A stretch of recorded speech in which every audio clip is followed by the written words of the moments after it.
بلکہ میں آج آپ کو ایک ذاتی بات بھی بتانا چاہتا ہوں۔ یہ ایک خواب ہے، اس خواب کا کچھ حصہ تو مجھ سے متعلق ہے، وہ میں آپ کو نہیں بتاؤں گا، لیکن ایک حصہ اس شخصیت سے متعلق ہے جس کا آج انتقال ہوا، وہ حصہ میں ضرور بتاؤں گا، چونکہ ان کے شاگردوں کے لیے یہ سامان تسکین ہے۔ اور ہوا یہ کہ ہمارا ایک گروپ ہے ہمارے ساتھیوں کا، تو جب حضرت کا آج انتقال ہوا تو اس میں یہ طے پایا کہ قرآن خوانی ہونی چاہیے، اور ہر ایک آدمی ایک پارہ لے لے اور اس کے بعد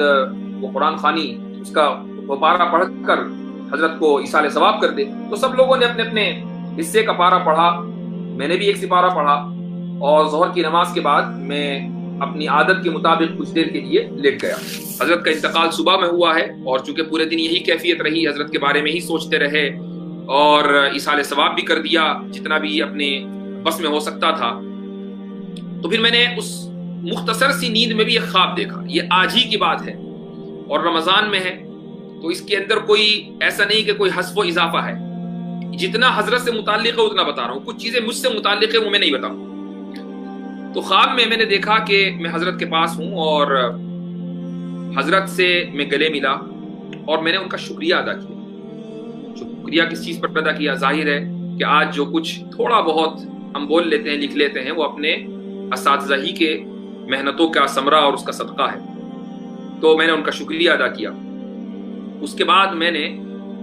ان سے اجازت طلب کی، تو وہ کہنے لگے کہ ابھی نہیں، رات کو جانا۔ تو میں نے کہا کہ حضرت کچھ عذر ہے، تو انہیں بھی یاد آیا کہ ان کو بھی کہیں جانا ہے، تو وہ کہنے لگے کہ ہاں یہ ٹھیک ہے، مجھے بھی کہیں جانا ہے، ایسا کرو کہ رات میں پھر آنا۔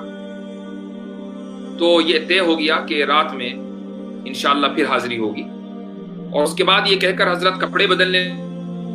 جانے کی تیاری کرنے لگے، اور حضرت اس وقت بہت کمزور ہیں، گویا کہ بہت سخت بیمار ہوں۔ میں باہر آ گیا جب وہ کپڑے بدلنے لگے، اور باہر آ کر انتظار کرنے لگا۔ تو حضرت جب کپڑے بدل کر باہر آئے تو خواب میں دیکھ رہا ہوں کہ بالکل جوان ہے، کوئی تقریباً 40 اور 50 کے درمیان کا جو شخص ہوتا ہے وہ ان کی عمر ہے۔ ان کے بال تقریباً کالے ہیں اور بالکل سیدھا ان کا جسم ہے۔ یہ تو آخر میں حضرت جھک گئے تھے اور بیت وغیرہ بھی لے کر چلتے تھے، گھر سے وہ رکشے میں یا گاڑی میں آتے تھے پڑھانے کے لیے، اور چلنا ان کے لیے مشکل تھا، لیکن اب بالکل سیدھے چل رہے ہیں اور چل کے چلے جا رہے ہیں۔ تو یہ خواب دیکھا، اور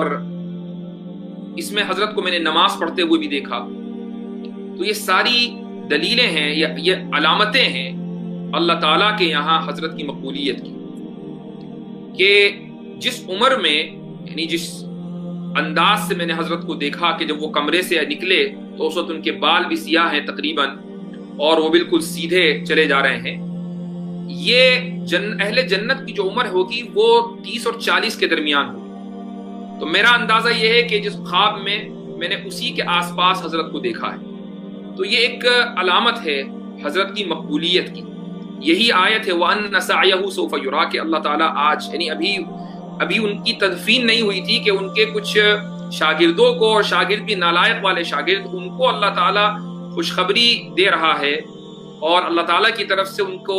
یہ خوشخبری دی جا رہی ہے کہ حضرت کا مقام اور ان کا درجہ، ان کا مرتبہ کیا ہے۔ اچھا، رات میں آنے کی جو بات تھی کہ رات میں آنا، وہ اس لیے کہ چونکہ تھوڑا سا ہم نے ایصال ثواب کیا، حضرت کی روح کو یقیناً وہ پہنچا اور وہ خوش ہوئے۔ تو رات میں آنے کی بات کیا ہے کہ مزید ایصال ثواب کرتے رہنا ہے۔ تو انشاءاللہ یہ طے کیا کہ آج کی جتنی بھی تلاوت ہے تو وہ حضرت ہی کے نام ہے، اور میں آپ تمام لوگوں سے جتنے بھی اس وقت دیکھ رہے ہیں، ماشاءاللہ ایک بڑی تعداد دیکھ رہی ہے اور دیر تک دیکھے گی، ان سب لوگوں سے یہ میں درخواست کروں گا کہ حضرت کے لیے ایصال ثواب ضرور کریں۔ اور جو لوگ پورا سپارہ نہ پڑھ سکتے ہوں، یا تھوڑا یعنی ان کو پڑھنے میں دقت ہو، اب وہ تو اسی کی کوشش کریں، رمضان کی مبارک راتیں ہیں، اپنے لیے بھی پڑھیں اور اس عظیم شخصیت کے لیے بھی پڑھیں، لیکن وہ کم سے کم 3 مرتبہ سورہ اخلاص ضرور پڑھیں سبھی لوگ۔ اس سبق سے فارغ ہوتے ہی، اس درس سے فارغ ہوتے ہی اگر آپ نے مجھ سے کچھ ایک لفظ بھی سیکھا ہے تو پھر یہ حق ہے، کیونکہ میں نے سارے الفاظ انہی سے سیکھے ہیں، تو یہ حق ہے کہ ان کے لیے ایصال ثواب کیے جائے، اور سورہ اخلاص کم سے کم 3 مرتبہ پڑھ کر اس کا ثواب ان کو بھیجا جائے، اور جو لوگ زیادہ پڑھ سکتے ہیں تو بہت اچھی بات ہے، وہ زیادہ پڑھیں. ان کے تمام شاگرد جو دنیا میں پھیلے ہوئے ہیں، یہ حقیقت ہے، وہ سب ان سب کا یہ مشترکہ احساس ہے کہ آج اگر وہ کسی بھی لائق ہیں، وہ اللہ تعالیٰ کے فضل کے بعد وہ دراصل انہی اساتذہ کی محنتوں کا نتیجہ ہیں، اور ان میں یہ جو شخصیت ہیں یہ نمایاں شخصیت ہے.